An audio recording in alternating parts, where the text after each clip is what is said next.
แต่เช้านี่ใส่ถุงยางมันบ่ได้เฮ็ดแบบนี้บ่สะอาดเลยรุดไปเบิดเลย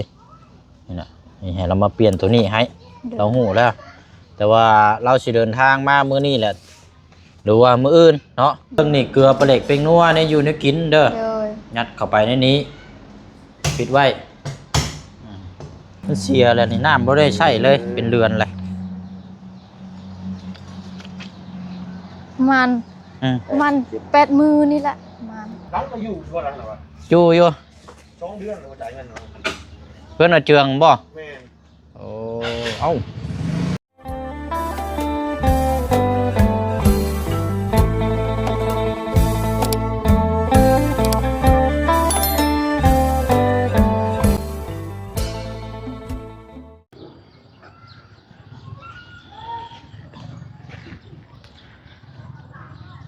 ใบมะขามอ่อนงามคักดีนี่ไผ่มักต้มมักสดน้ำนี่อยู่นี่เลยเฮือนทางน้องสอนพี่น้องเนาะกกบ่อใหญ่บ่อสูงพอดีลื้อปิดเอาแล้วก็มื้อใส่ต้มต้มปูต้มปลาต้มหอยก็ว่ากันไปเนาะพี่น้องเนาะเอากะตัดภาพมาอยู่เฮือนหนุ่มโสดเนาะพี่น้องเนาะถือว่าตั้งแต่มื้อนั่นพุ่นแหละให้น้องเพิ่นเมื่อตัดหญ้าแล้วก็บ่ได้เข้ามาเยี่ยมยามอัปเดตในทางพี่น้อง FC เฮาติดตามน้ำกันเนาะพี่น้องเนาะพอดีซื้อจามเอ็นมาฝากทางน้องเพิ่นเนาะทางน้องเพิ่นก็กำลังกินข้าวกินน้ำอยู่พี่น้องเอ้ยโอ้เนาะโดยเอาโดยเอากินแซ่บๆก็ได้ยุกอันจามเนาะบ่ได้ข้าวบ่ได้หยังบ่ยันว่าข้าวเดียวหั่นดอกบ่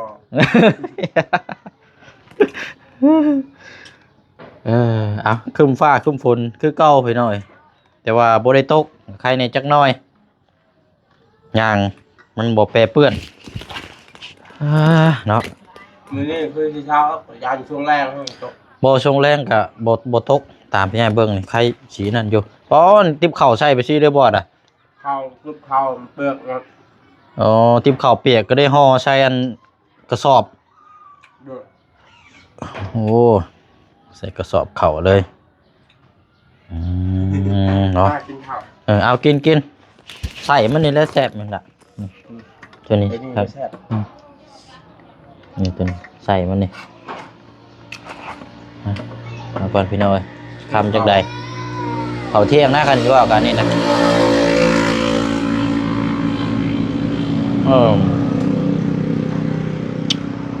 มันใส่หมูอ่อนเนาะเพิ่มบึ้งนี่แหละข้าวกินข้าวไร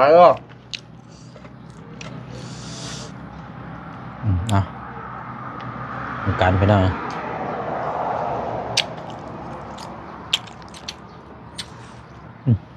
ไปละตัวเยอะอย่างเงี้ย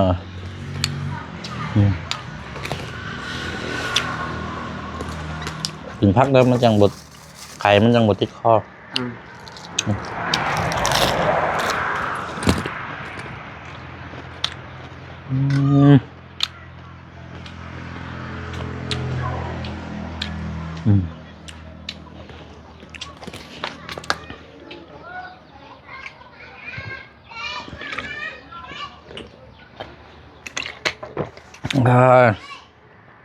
สาวพี่น้องเนาะพอหอมปากหอมคอแต่ว่าสีแบบเต็มระบบกะหัวพี่น้องเนาะต้องนั่งคึงได้พี่น้องสบายดีพี่น้องน้ำกันเบิร์ดสุขุสุคนพี่น้องเนาะพบเจอกันอีกคือเก่าเนาะตอนนี้กะเวลาบ่าย 3 โมงบ่าย 3 โมงเข้า4 โมงแดงนั่นละพี่น้อยกะมาแต่เยี่ยมยามทั้งน้องคำดีแล้วก็กลับเข้ามาพี่เราเห็นทั้งน้องสอนนั่งก็เลยซื้อนี่มาฝากทั้งน้องเพิ่นพี่น้อยแล้วก็พูดคุยน้ำกันแล้วก็ซีไปหาทั้งน้องอ่อนก่อนทั้งแม่ลูกซี่เมื่อวานนี้ก็มอบตู้กับเขาพี่น้องเอ้ยอย่างงามเลยเป็นตู้โลพิเนียมอย่างดี กับเป็นทางสีทางหยังแหละพี่น้องแต่ว่าเรื่องทาสีเฮานี่โอ้ยพี่น้องยันพังไปอีกก่อนให้ผลมันคิดว่า 100% ก่อนหยุดตกก่อนจังสิได้สร้างมาทาเพราะว่าแบบซี่นี่เฮ็ดหยังบ่ได้เลยทาสีนี่พี่น้องโจก่อนกับมันเพิ่มเติมก็โทรทางมันสร้างน้ำประปาเฮาทางพอสร้างและสร้างน้ำประปาให้เพิ่นมาเบิ่งให้ทางน้องออนพี่น้องเราว่าประมาณอีกจักหน่อยเราว่าสิมาเบิ่งให้เพราะว่าวาล์วตัวนั้นมันเกี่ยวมันหักนั่นแหละเพราะว่าเด็กน้อยลิ้นและหมุนบัดนี้ถ้าเปลี่ยนแล้วก็ต้องเฮ็ดก่อดินบล็อกอ้อมไว้บัดนี้เนาะเด็กน้อยยังเลื่อยอยู่โอ้ดินบล็อกยังบักละลายก่ออ้อมมาเลยบัดนี้เด็กน้อยจังบ่เล่นและมันจังบ่ฮักเด็กน้อยไปเที่ยวไปมุนไปเด่นรถเกี่ยวมันหลุดเลยบาดนี้เรียบร้อยยินแล้วว่าเท่าไรเพิ่นของเราว่า 200,000 แล้วบ่น่ะเปลี่ยนวาล์วหัวตัวนั้นน่ะมีแต่ว่าทางน้องอ่อนเพิ่นแล้วเพิ่นชำระจ่ายค่าผ่านทางเองพี่น้องเอ้ยเนาะมาแล้วบ่แต่หาขายเครื่องของขายว่าไม่เรื่อยๆวางฮะวางขายว่าไม่เรื่อย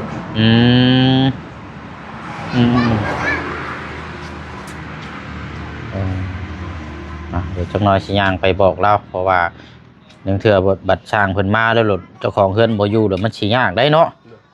แค่ได้มาแล้วก็ให้เราเบิ่งน้ำกันแล้วก็จังอันนี้เลยกินข้าวล่ะ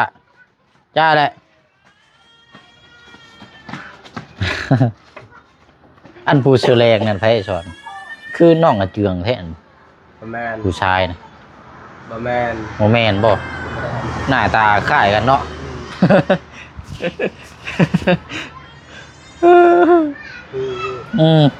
คล้ายคืออันอาเจืองได้พี่น้องลองรัดอยู่น้องของน้องรัดนี่บ่โอ้เนาะไปมะขามนี่คำว่ามีต้มมีหยังนี่เอาก็ได้อยู่แล้วว่าเอาเลยแล้วไปสิหายบ่ให้บ่โอ้ต้มตลอดเด็กคนเอาเด้มันงามเด้เฮ็ดเอายอดในเมื่อใส่ต้มปูต้มปลาหรือว่าใส่ต้มหยังก็ว่ากันไปเนาะเป็นส้มชนิดแบบว่าธรรมชาติได้พี่น้องส้มนี่คือกันเลยมันเป็นส้มแบบธรรมชาติส้มมันหวานแบบส้มข้าวโพดคือแบบนั้นเขาบ่ให้เอาแม่นนะนี่ส้มนี่กินแบบส้มรวมเด้เลยอยากกินก็เอาในนั้นเด้ครับอันนี้ก็มันเป็นแบบธรรมชาติกันสิว่ากันด้วยเนาะไปบัดนี้พี่น้องเดี๋ยวไปบอกทั้งน้องอ่อนกับเด้อสอนเด้อยังว่ากันเนาะเดี๋ยวพุ่นน่ะก็แมงวันโพดดิโดเนาะได้แน่แมงวันนะพึกๆจ้ะได้เนาะโพดโพไปพี่น้องเนาะเดี๋ยวไปต่อกันอยู่เพื่อนน้องอ่อนไปแจ้งบอกเราก่อน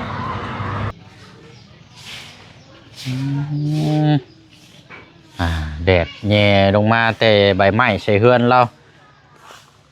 ใบไม้คู่เยื่อยๆซ้ำสิกวดเนาะต้องมันทำความสะอาดแล้วก็ปัดเป่าตลอดแท้นี่ถ้าบกวดนี่แน่นอนพี่น้องเบิ่งรถซอยออกนิดนึงนี่ก็บ่ได้บ่เนาะซอยเอาสิบิดเฮือนเจ้านี่ฮะว่าเจ้ากับเต็มที่กวดสิแล้วเจ้าเนาะนี่ไม่ก่อนมื้อนี้ใส่เสื้อตัวใหม่แล้วมื้อนี้เนาะยังเสื้อตัวเก่าใช่โกยเมื่อยดิโอ้ดีโจเลยเนาะเอาอย่าจังหวะลองถามเบิ่งเนาะกันว่าเราเพิ่นว่าให้ตัดกับเจ้าก็เกียนแต่หน้าเฮือนเจ้านี้เอาลงมาหั่นนะเจ้าก็สิบ่ได้กวดปานใดเนาะโดยเอาสบายดีมื้อนี้น้องไปขายหน่อไม้บ่มื้อนี้ก็ไปหาแต่เช้า9 โมงเฮาไปขายเฮาได้ไวบัดเมื่อน้องเฮาโทรหาอีกก็ไปหาต่ออีกได้เฮ็ดอีกไปหาเฮ็ดได้7 ทงเฮ็ดยังน่ะเฮ็ดไม่วิดเฮ็ดอันคมๆมันบ่โดยเฮ็ดคมไปหาหน่อไม้มาแล้วมาขายอีกรอบนึงโดยแล้วไปหาเฮ็ดอีกโดยตีนจนเจ็บใส่เกือบก็บ่ได้วายโดย ยัง บิ๊ก ยัง เฮ็ ได้เมื่อ ข เขาเจ็บตีนเขาให้น้องเขาขายน้องเปลี่ยน แล้วน้องเขาแน่ เพชรคมเพชรวาย โดย ยังบ่ได้เมื่อน้องเขาไปขายเขาเจ็บตีนไปบ่ได้เลย2 เทื่อไป เอาน้องเปลี่ยนแล้วขายอยู่ใช่คือว่าบ่ทัน ขายอยู่ละบ่าวไปน้ำน้องเฮาน้องดอนนั่นเด้อ ขายอยู่ละเบ้า โดย เวียดปุ๊ โดยอยู่เวียด คือไปขายไก่แท้ ขายแถวดองนี่เขาได้ซื้อ เฮ็ดอันใด โดย อ๋อต้องไปขายอยู่เวียดพุ่น โดยหน่อไม้แน่เฮ็ดแน่ อืมโอ้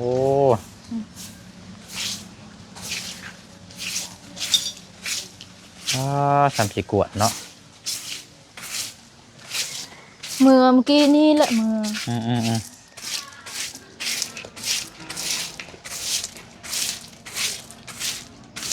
ทำบ่ได้ปัดกดแบบนี้หกแห้ง พกแล้วเนาะ โดย พกเหมือนว่าบ่ไหวแล้วพกคืออันนี้งูหลายเลย โดยมันลมมานี่แห้งกระแตกตกแห้งลาย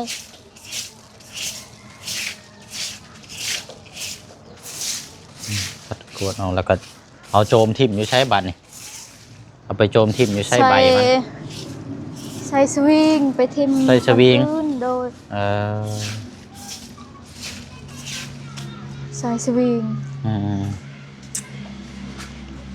เจ็บตีน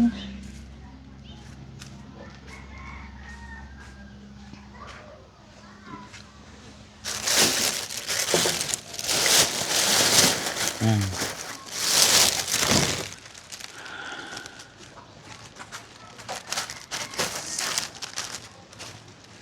ไปแบบฝนตกนี่แบบเจ็บตีนเป็นคัน เบิ่งแล้วเห็ดเนาะหาอยู่หากิน นี่ก็หน่อไม้ไปเช้านี่ใส่ถุงยาง อ่า มันบ่ได้เฮ็ดแบบนี้บ่สะอาดเลย มือฮุบเลยเนาะ โดย อ่า ไปทิมบนอื่น แล้วก็ใส่ถุงยางแล้วเอาไปทิ่มหม้องอื่น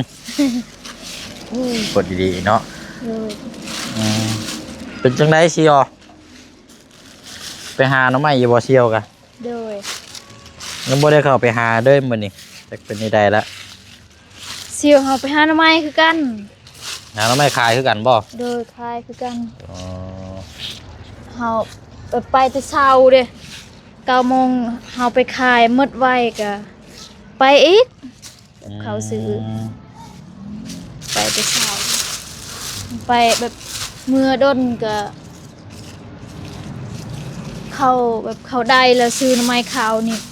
ยังเขาได้ขายแบบเฮาขายก่อนเด้เฮาขายก่อนก็เลย เขาชื่อหมด โอเคซะเนาะ เด้อ เอาน้องออนมีแต่ว่าพุ่นย่างไปพุ่นก่อนไปกอกวาวน้ำเจ้าผู้ เด้อ เป็นนี่ได้เจ้าอันบอกให้ช่างเพิ่นมาแล้วบ่ ยังบ่มีเบอร์โทร โอ้ยเนาะเอาโอเคเลยจ้ะพี่น้องอันนั่นละตามที่เฮาคุยกันกินนี่แหละอันน่ะนะบ่เสียงบอกโทรบอกเพิ่นหน่อยเด้อ เด้อ บอกเพิ่นแล้วอันนี้นะนี่เดี๋ยวบ่เสียงสิแนะนำอันขั้นตอนต่อไปแบบนี้นะเพราะว่าอันนี้เห็นบ่นี่หมุนนี่ เด้อ มันรุดไปเบิดเลยนี่นะนี่ให้เรามาเปลี่ยนตัวนี้ให้เราหูแล้ว แต่ว่าเราสิเดินทางมามื้อนี้แหละหรือว่ามื้ออื่นเนาะ เด้อ จังได๋ก็น่าจะมื้อนี้แหละเพราะว่าเราเดินทางมาแหละแต่บ่เชียงสิมาแจ้งมาก่อนเพื่อบ่ได้อยู่แหละบอกให้เจ้าน่ะอยู่ท้า เด้อ เรามาเปลี่ยนให้แล้วก็ค่าเปลี่ยนตัวนี้นั่นเราว่าเราเอานำ 200,000 เด้อ เฮาก็บ่ฮู้คือกันอันนี้พี่น้องว่าราคาแต่ว่าเพิ่นว่า 200,000 กีบตัวนี้ตัวนี้แหละหลังจากให้เพิ่นติดตั้งปิดแล้วก็อินบ็อกซ์ตัวนั้นแล้วมาปิดไว้บาดนี้ เด้อ นี่มาตั้งไว้คือเฮือนเอาเจืองอะเด้แล้วนั่นก็บ่ได้ก่อหรอกแต่ว่าเจ้าขุดให้มันเป็นเหลี่ยมแล้วเอาขุดลงแล้วก็เอาตั้งขึ้นเต็งปิดไว้เลยบาดนี้ เด้อ นี่เด็กน้อยมาเล่นเปลี่ยนใหม่เด็กน้อยเด่นอีกห้างอีก เด้อเล็กน้อยลาย อันนี้เฮากับบ่ฮู้ว่าจักเด็กน้อยได้ใช้บางเทื่อก็ บ่แม่นลูกเฮาหรือว่าคนอื่นมาลิ้นเนาะ โดย หรือว่าลูกเฮาเฮ็ดฮักจังซี่เฮาก็บ่ฮู้แต่ว่าหลักๆเลยนะเฮาต้องป้องกันไว้ในดีที่สุดบัดนี้นะเอาดินบล็อกมานี่จัก4ก้อนตั้งขึ้นสูงๆแล้วปิดไว้เลยบัดนี้ โดย ยามสิใช้แล้วยามสิปิดก็จังเอาดินบล็อกมาแล้วจังปิดไว้ โดย ติงไปเลยบัดนี้เด้อ โดย เด้พี่น้องมันหมุนน่ะมันฮอดบ่อันนี้เลยมันสิเฮ็ดบ่ช่างได้อันนี้แต่ว่ามีน้ำซึมอยู่ โดย มีน้ำซึมอยู่แต่ว่าเกี่ยวมันเสียเลยมันหมุนไปทางไหนก็หมุนไปเลยหมุนติ้วเลยโอ้ยเนาะเอาละเดี๋ยวเพิ่นมาเปลี่ยนเด้อ โดย งั้นจ่ายอันตัวนี้ก็และเจ้าก็เสียค่าผ่านทางเพิ่นเองเด้อ โดย เราว่า200,000นั่นก็เจ้าก็ถามมื้ออีกเทื่อนึงเด้อ โดย เดี๋ยวพอเราสิมาเปลี่ยนให้เอาละหลังจากแล้วก็เอาดินมาติดตั้งไว้ทั้งเรื่องทั้งสีเฮานี่รอให้ผลเศร้าจักหน่อยก่อน โดย ให้มัน100%ก่อนเพราะว่าสิเล่นนี่มันเปียกทาบ่ได้ยังอันนี้อยู่ให้มันแห้งคักๆก่อนมันจะงามสีเฮาก็ซื้อมาเลยเป็นจังได๋ตู้กับข้าวจะแจงแล้ว ยัง ฮะ น้องเอาไว้จาน ใช้ไปเบิ่งก่อนไปจะแจงแล้วบ่ ยังวันเก่านั่นน้องจัดแจงบ่ได้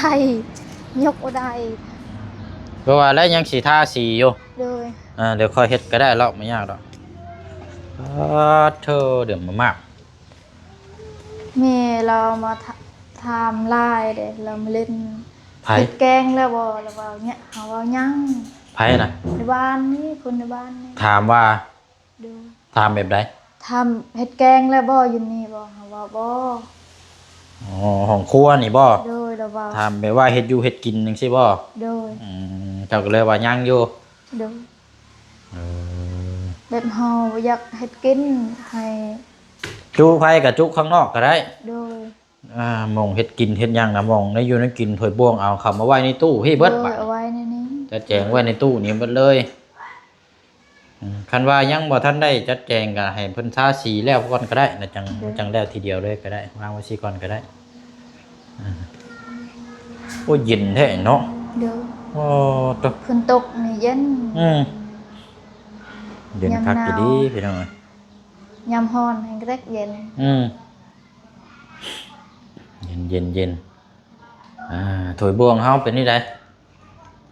เอาไว้ มันอยู่ในนี่เทิงนี่เกลือปลาเหล็กเป็งนัวนี่อยู่ในกินเด้อ โดย ยัดเข้าไปในนี้ปิดไว้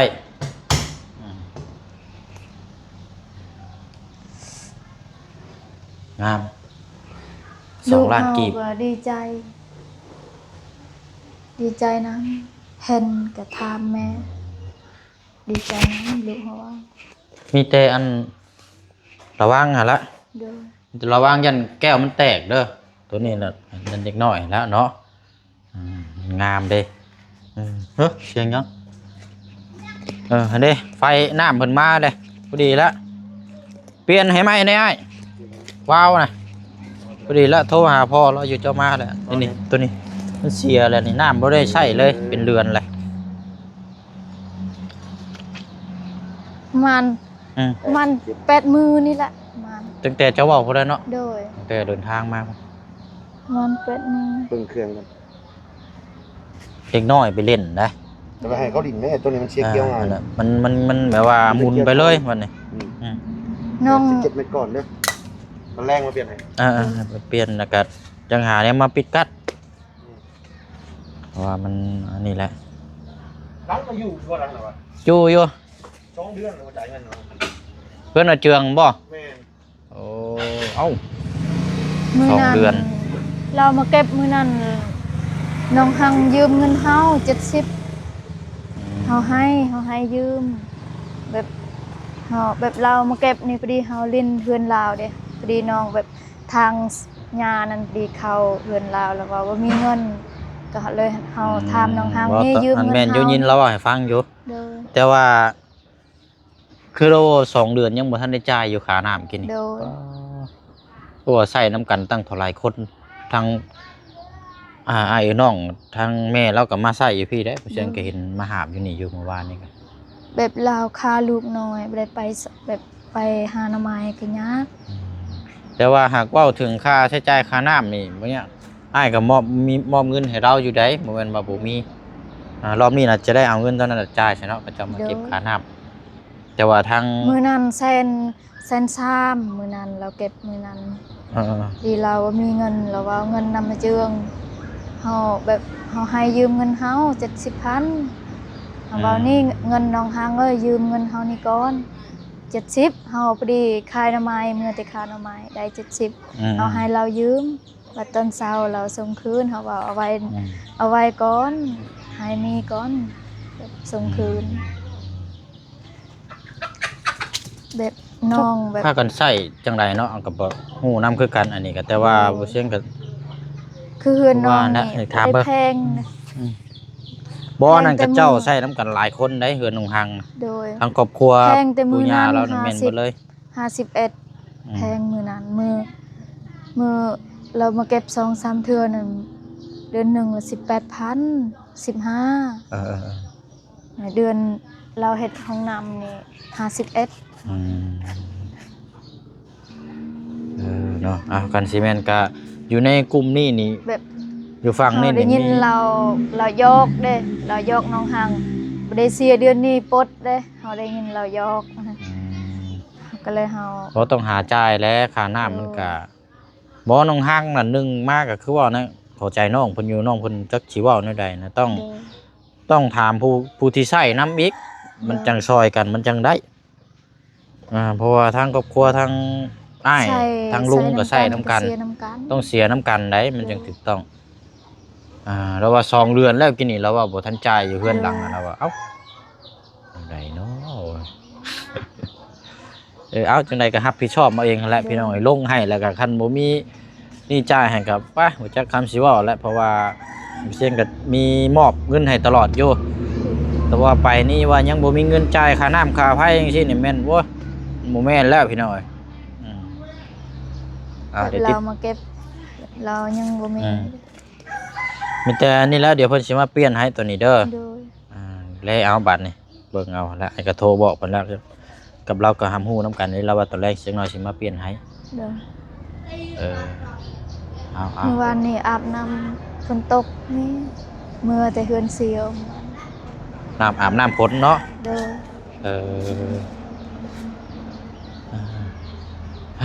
เนาะเอาโอเคแล้วฉันน้องเด้อ โดย เดี๋ยวบ่เชียงไปเวียกต่ออีกก่อนเด้อ โดยขอบใจขอบบุญขอบคุณอายหลายๆเด้อขอให้อายอยู่มันคนยืนขอให้สุขภาพร่างกายแข็งแรงความเจ็บหายได้ความไข้บ่ให้มีปรารถนาสิ่งใดขอให้ได้สิ่งนั้นนอนหลับขอให้ได้เงินหมื่นนอนตื่นขอให้ได้เงินแสนขอให้อายไปไสมาไสให้รอดปลอดภัยขอให้อายไปไสมาไสมีคนฮักคนแพงตลอดปีและตลอดไปเด้อขอให้อยู่เย็นเป็นสุขขอให้สุขกายสบายใจทั้งหมดครอบครัวอายขอให้มีความสุขความเจริญเด้อสาธุและทั้งหมด FC ปาลุงหมดทุกคู่ทุกคนขอให้เทวดาหักแพงหลายๆเด้อความเจ็บบ่ให้ได้ความไข้บ่ให้มีปรารถนาสิ่งใดขอให้ได้สิ่งนั้นนอนหลับขอได้เงินหมื่นนอนตื่นขอให้ได้เงินแสนขอให้ทั้งหมด FC ปาลุงหมดทุกคู่ทุกคนขอให้อายุมันคนยืนเด้อสาธุและทั้งแม่แก้วกับเอื้อเจนเด้อขอให้อายุมันคนยืนทั้งหมดครอบครัวแมวกับเอื้อเจนหลายๆเด้อขอให้สุขภาพร่างกายแข็งแรงความเจ็บหายได้ความไข้บ่ให้มีปรารถนาสิ่งใดขอให้ได้สิ่งนั้นขอให้มีความสุขความเจริญขอให้พบให้เจอสิ่งดีๆเข้ามาทั้งหมดครอบครัวเอื้อยกับแม่เด้อสาธุ โอเคไปเอาล่ะเนาะเดี๋ยวนี่ก็รอเบิ่งบัดเพิ่นมาเด้อ โดย ไอ้ก็ได้แนะนำและได้ซอยได้ครับก็ซอยกันเนาะโอเคไปนั่นแหละเนาะ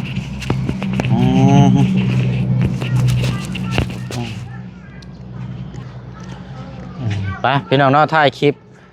เดี๋ยวเรื่องที่ดินที่ทาง